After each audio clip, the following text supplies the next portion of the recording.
전남 동부권도 내일부터 전 지역에서 사회적 거리 두기가 2단계로 격상됩니다. 상대적인 진정 국면을 감안해 영업 제한 시간과 업종은 수도권에 비해 다소 완화될 전망입니다. 코로나19 한파 속 조류 인플루엔자까지 지역을 덮칠 기세입니다. 영암에 이어 순천만에서도 항원이 검출됐는데 고병원성으로 확인될 경우 타격이 불가피합니다. 코로나하고 AI하고 같이 겹쳤잖아요. 그러니까 뭐 아주 그냥 초비상 긴장 상태예요. 여수시의회 행정사무감사 시스템이 폐쇄적이라는 지적이 나옵니다. 다른 지역과 달리 공개도 안 되고 회의록도 남기지 않아 깜깜이 감사가 되고 있습니다. 시민들의 알 권리를 무시하는 것밖에 안 되는 것이죠. 여야 간 공수처법 줄다리기 속에 지역의 핵심 법안들도 발이 묶였습니다. 여순특별법도 아직 국회에서 계류 중이어서 연내 처리가 불투명합니다. 여러분 안녕하십니까? 월요일 밤 여수 MBC 뉴스데스크 시작합니다. 전남 동부 지역에서 코로나19 확진자가 잇따라 발생하면서 추가 확산 우려가 커지고 있습니다. 여수시 보건소에 따르면 어제 코로나19 양성 판정을 받은 여수 30번째 확진자의 가족 1명과 최근 인천을 다녀온 초등학생 1명이 진단검사 결과 양성으로 판명됐습니다. 보건당국은 이들 확진자의 정확한 동선을 파악하는 한편 접촉자를 상대로 진단검사를 진행하고 있습니다. 또 광양에서는 임시격리시설에 입소해 있던 해외 입국자 1명이 진단검사 결과 양성 판정을 받았으며 별다른 동선은 없는 것으로 알려졌습니다. 한편 지난 주말 동안 여수에서는 서울 확진자와 접촉한 2명이 양성 판정을 받는 등 모두 3명의 확진자가 추가로 발생한 바 있습니다. 코로나19의 무서운 확산 기세 속에서 전국 각지가 잔뜩 움츠러들고 있습니다. 우리 지역도 전 권역에서 내일부터 거리 두기가 2단계로 격상되는데요. 탄력적으로 제한 시간과 업종을 완화해 적용한다고는 하지만 사라진 연말 대목에 망연자실한 자영업자들이 많습니다. 김주희 기자입니다. 코로나19 3차 대유행 상황 속에서 지난달 7일을 기점으로 본격적으로 확산한 코로나19 지역 감염. 전남 동부권에서는 지난 한 달여 동안 150여 명의 확진자가 발생했습니다. 다행히 현재 전남 동부 지역은 확산세가 꺾여가는 분위기입니다. 그럼에도 수도권을 중심으로 코로나19의 매서운 확산 추세 속에서 방역당국의 지침에 따라 전남은 사회적 거리 두기가 2단계로 강화됩니다. 이번 정부 결정은 전국이 일일 생활권인 점을 감안하여 전국적인 대유행과 의료체계 붕괴를 막기 위한 불가피한 조치로서 오는 12월 28일 24시까지 3주간 시행되게 됩니다. 앞으로 3주 동안 사회적 거리 두기 2단계 격상 조치에 따라 전남 지역 유흥시설 5종은 밤 10시 이후 운영을 중단합니다. 또 체육시설, 음식업소 등도 밤 10시 이후 운영이 제한됩니다. 일반 관리시설도 이용 인원이 제한되고 100명 이상 모이는 모임과 행사도 금지됩니다. 종교시설은 전체 좌석수의 20% 이하로 참여 인원이 제한됩니다. 하지만 풍선 효과에 의한 지역 확산을 우려하는 방역당국의 사회적 거리두기 2단계 격상 조치에 대해 피로감을 호소하는 지역 여론이 존재하고 있는 상황. 먼저 지난달 20일부터 전국 최초로 사회적 거리두기를 2단계로 격상했던 순천시 등 일부 자치단체들은 큰 틀에서 사회적 거리두기 2단계는 유지하면서 부분적으로 더 완화할 수 있는 방안에 대한 검토에 들어갔습니다. 코로나19 3차 대유행 상황 속에서 효율적인 방역과 함께 경기 부양책을 모색하기 위한 전남 동부권 지자체들의 고민도 깊어지고 있습니다. MBC 뉴스 김주희입니다. 네, 전국 각지에서 조류 인플루엔자 확산 사례가 잇따르자 국내 대표적인 철새 도래지인 순천만에서도 긴장감이 고조되고 있습니다. 이미 코로나19로 큰 타격을 입고 있는 지역 경제에 엎친 데 덮친 격이 되지 않을까 걱정이 많습니다. 조희원 기자입니다. 지난 4일 영암의 오리농장에서 H5N8형 고병원성 AI가 검출됐습니다. 전남에서 조류 인플루엔자 AI가 발생한 건 2018년 이후 약 3년 만입니다. 지난 11월 26일 전북 정읍, 12월 1일 경북 상주에 이어서 세 번째로 확진된 고병원성 H5N8형입니다. 만약의 경우에 대비해서 먼저 발생 농장에서 사육 중인 오리 9,800마리를 매몰 처분하였고, 국내 대표적인 철새 도래지인 순천만도 방역에 비상이 걸렸습니다. 아직 고병원성인지 확인은 안 됐지만 지난달 30일 순천만에서도 H5, H7형 AI 항원이 검출됐기 때문입니다. 순천시는 지난달부터 습지 탐방객들의 이동을 일부 제한하고 있는데요.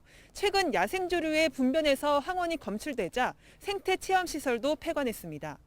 또 올해 초 순천만 내 가금류 농장 2곳을 철거한 데 이어 지난 2일부터는 순천만 습지 반경 3km 이내 가금류 농장 3곳의 출입을 통제하고 생석회 차단 벨트를 만들었습니다. 폐사체나 이상 징후가 있는지 하루에 8명 정도 예찰팀이 지금 꾸려져서 운영이 되고 있고요. 두 번째가 탐방객의 안전을 위해서 탐방로, 도로 소독이 강화되고 있습니다. 순천만에서 검출된 AI 항원의 고병원성 여부는 이르면 내일쯤 판명될 예정입니다. 한편 코로나19로 인해 유례 없이 힘든 한 해를 보냈던 순천만 습지 인근 상인들은 AI 확산 소식에 망연자실해하고 있습니다.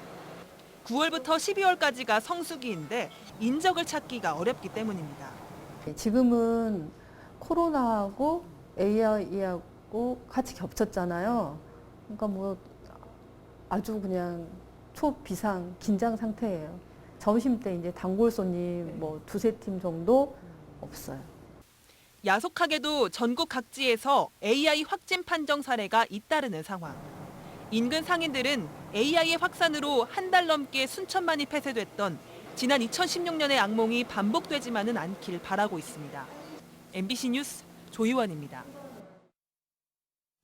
고병원성 AI 발생으로 살처분이 이루어진 농가에 대한 보상금이 연내 지급될 예정입니다. 전라남도는 20억 원에서 25억 원 가량으로 추산되는 살처분 보상금을 일단 이달 안에 농가에 지급하고 추가 조사를 거쳐 생계안전자금과 소득안정자금도 지급하겠다고 밝혔습니다. 전남 동부 지역 각 기초의회가 한 해 가장 중요한 업무 중 하나인 행정사무감사를 마무리했습니다.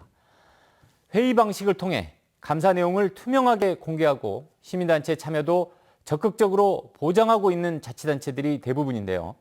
유독 여수시 의회만 방식 자체가 폐쇄적이고 불투명하다는 지적이 많습니다. 문영철 기자가 취재했습니다.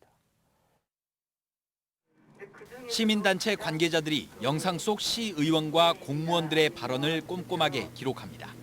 순천시 의회의 행정사무감사를 모니터링하고 있는 겁니다. 그냥 자료만 보면 할 수 있는 질문이다. 더 깊게 또 사전 분석을 해왔구나 이런 부분은 모니터하면서 충분히 알 수 있는. 누가 어떤 사안을 질의했는지, 질문의 내용과 답변은 적절했는지 등을 분석하고 평가한 자료는 매일 온라인 등을 통해 공개됩니다. 행정사무감사 기능이 순천시의회에서 제대로 작동되고 있는지에 대한 모니터이기 때문에 일단 행정사무감사가 상임위 활동으로 국정감사처럼 진행되어야 시민들의 알 권리와 반면 여수시 의회는 각 의원들이 관련 부서 직원을 불러 감사를 벌이는 1:1 대면 방식을 고수하고 있습니다. 비공개로 진행되기 때문에 시 행정을 제대로 검증하고 있는지 알 수 없을 뿐 아니라 회의록조차 남지 않아 봐주기식, 이른바 짬짬이에 대한 우려도 적지 않습니다. 이에 대해 여수시 의회는 효율적인 시간 운영 등을 이유로 대면 방식을 채택하고 있다며 추후 의원들의 의견을 수렴해보겠다는 입장. 그러나 도내 5개 시의회 가운데 이 같은 형태로 행정사무감사를 진행하는 곳은 여수가 유일합니다. 봐줄 거 봐주고 그다음에 덮을 거 덮어주고 이렇게 하기 위해서 행정사무감사를 비공개하는 거 아니냐라는 의혹을 사고 있는 것이죠. 시민들의 알 권리를 무시하는 것밖에 안 되는 거죠. 지방의회의 독립성과 권한을 강화하는 내용 등을 담은 지방자치법 개정안이 국회 통과를 눈앞에 두고 있지만 정작 여수시 의회는 정보 공유와 시민 참여 확대라는 시대적 요구에 부응하지 못하고 있습니다. MBC 뉴스 문형철입니다.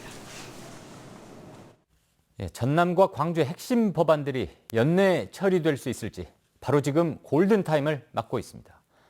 하지만 공수처법을 둘러싼 여야 간 줄다리기 속에 상황이 여의치 않은데요. 여순 사건 특별법도 마찬가지입니다. 이계상 기자가 보도합니다. 민주당이 당론으로 추진하는 5.18 역사 왜곡 특별법이 국회 법제사법위원회 법안 소위를 통과했습니다. 특별법 개정안은 5.18에 대해 비방, 왜곡 날조하거나 허위 사실을 유포할 경우 징역이나 벌금형에 처한다는 내용을 담고 있습니다. 하지만 공수처법 개정안 처리를 놓고 여야 간 힘겨루기가 계속되면서 5.18 법안 처리도 여전히 안개 속입니다. 법사위 상임위를 통과되면 정기회기나 또 정기 이후 임시회에서 금년 내에 역사왜곡 처벌법이 본회의를 통과할 것으로 이렇게 예견됩니다. 5.18 유공자 예우에 관한 법안과 5.18 진상규명 특별법 개정안 역시 올해 안에 처리될 것으로 기대됐지만 여야 대치 국면이 중요 변수로 떠올랐습니다. 5.18 관련 핵심 법안뿐만 아니라 아시아 문화중심 도시 조성에 관한 특별법과 한국에너지공과대학 법안, 그리고 군공항 이전 특별법과 여순 사건 관련 특별법 등 광주 전남 5대 법안이 여전히 국회에서 계류 중입니다.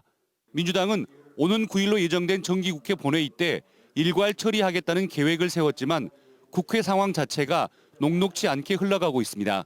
광주 국회의원 8명은 공수처법 개정을 정면 돌파하라고 촉구하는 한편 지역의 핵심 현안 법안도 올해 안에 처리하겠다고 약속했습니다.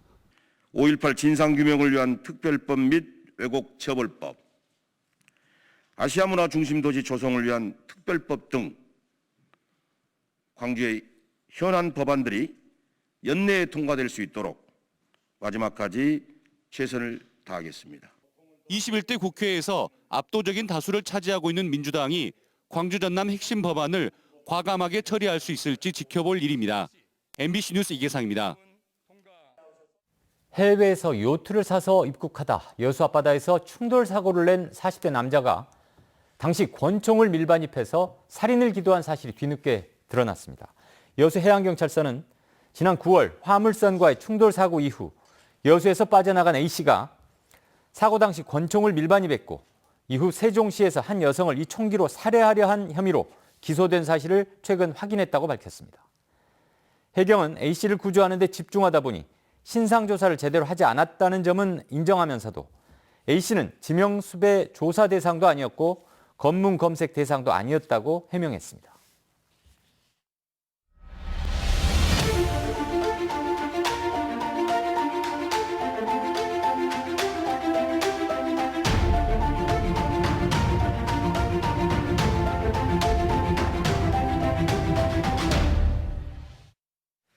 네, 전국에서 4번째로 긴 다리로 차량만 다닐 수 있는 전남 신안의 천사대교에 자전거와 도보 통행 시설이 설치됩니다. 기존 교각에다 이른바 날개를 달아주는 사업인데요. 국내에서 첫 시도입니다. 김윤 기자가 취재했습니다. 신안군 아패도와 암태도 등 중부권 4개 섬을 연결하는 천사대교입니다. 교량 길이만 7.22km로 국내에서 4번째로 길고 세계 최초로 해협을 횡단하는 다경간 현수교입니다. 교량을 건너면서 보이는 다도해의 풍경도 만점이지만 지금은 도보와 자전거 통행은 금지돼 있습니다. 이 같은 단점을 보완하기 위해 전라남도와 신안군은 꾸준히 도보와 자전거 통행 시설 마련을 요구했습니다. 이에 따라 정부는 내년도 천사대교 날개 달아주기 사업에 검토 용역비 4억 원을 반영했습니다. 금년 2021년에는 그에 대한 용역, 그 결과가 나오면 2022년부터 설계비가 반영되고 본격적인 공사는 2023년부터 되지 않을까 그렇게 저희들이 예상을 하고 있습니다. 또한 천사대교 개통으로 병목 현상이 심해진 신안군 아패읍 학교리에서 송곡리 확장 포장 공사도 내년부터 본격화됩니다. 기존 2차로 6km 가운데 2km는 11.5m로 넓혀지고 4km는 가변 3차로로 확장되며 구분 도로도 완만하게 선형이 개선됩니다. 올해 5월 발주가 돼서 지금 토지보상 협의 중에 있고요. 내년 5월 본격적으로 착공해서 2025년 준공을 목표로 추진될 예정입니다. 신안군 천사대교는 지난해 4월 개통된 뒤 지난달까지 차량 490여만 대가 이용하는 등 전남 서남권 관광의 랜드마크로 부상했습니다. MBC 뉴스 김윤입니다. 네, 올해 여수 MBC 청소년 봉사상 대상의 영예가 광양 하이테크고 이준서 학생에게 돌아갔습니다. 여수 MBC와 국제 라이온스협회 전남 동부지구가 함께하는 오늘 시상식에서는 이 밖에 순천공업고등학교 김도현 군과 꿈꾸는 힐링 봉사단 등 개인 6명, 단체 3곳이 수상의 영예를 안았습니다. 여수 MBC 국제 라이온스 청소년 봉사상은 자기 희생과 봉사로 나눔과 효행을 실천하는 지역 청소년을 발굴하고 지역사회 봉사문화 확산을 위한 공익사업으로 올해 10회째를 맞고 있습니다. 2021년산 고흥 김채취가 본격적으로 시작됐습니다. 고흥군에 따르면 관내 만여 헥타르 면적에 시설된 2021년산 공산 생김의 위판이 지난달 24일부터 본격 시작돼 현재 2,400여 톤, 22억 원의 위판고를 올리고 있습니다. 공산 생김의 초기 위판 가격은 120kg 한 포배대당 9만 원에서 12만 1천 원에 거래되고 있으며 현재 작황이 유지될 경우 올해 위판액 1,000억 원 돌파도 가능할 것으로 전망됩니다. 겨울철 한파에 대비해 전라남도가 노후주택과 상습 동파 지역 등 취약지를 관리하고 상황반과 긴급 복구반을 운영합니다. 전라남도는 도내 수도시설과 관로, 가정용 계량기 등을 집중 관리하기로 하고 영하 5도 이하로 기온이 지속될 경우 수도시설 동파가 우려되는 만큼 온도 변화 과정을 도민에게 수시로 알릴 예정입니다. 광양시가 교육 사각지대를 줄이기 위해 돌봄 기관을 추가로 운영합니다. 광양시는 정부와 관내 기업들의 지원을 받아 광양읍과 중마동의 공동주택을 활용해 아이키움 센터 3곳을 무료로 운영한다며 학부모들의 관심을 당부했습니다. 현재 광양시에는 모두 7곳의 아이키움 센터가 운영돼 양육 부담 해소에 도움을 주고 있습니다.